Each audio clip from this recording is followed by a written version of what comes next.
Sportz reports by Nicholas Naim.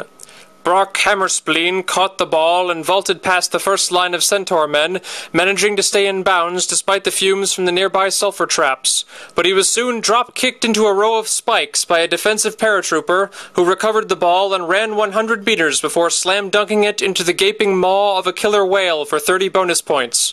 The second round was kicked off by a duel to the death between Brock and the head cheerleader of the opposing team. Brock landed a few jabs and 360 tail-whipped his scooter into her face, but she managed to judo throw him into the ring of fire, at which point he ran screaming into the water pit where he was devoured by a squid. The game was temporarily delayed as the pit crew removed Brock Hammerspleen's remains from the field. One of the pieces, instant replay revealed it to be his left elbow, had landed in the corner pocket, and Brock's team was awarded half a point by officials.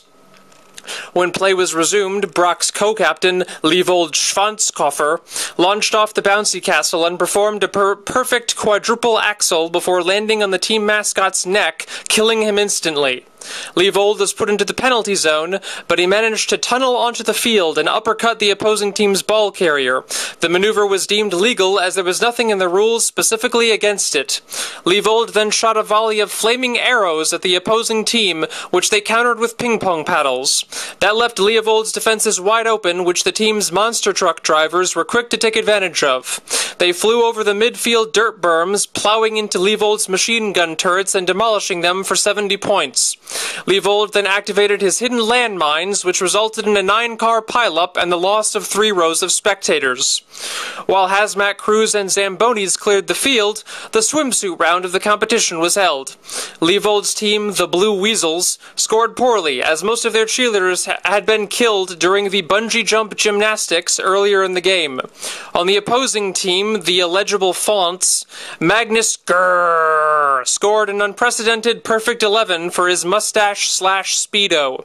He then strapped himself to a ballistic missile and fired himself at the sun, because he was completely insane.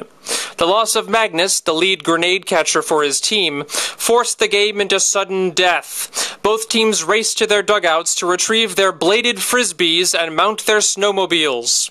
At that point, the rabid lions were released and the walls of the stadium were electrified.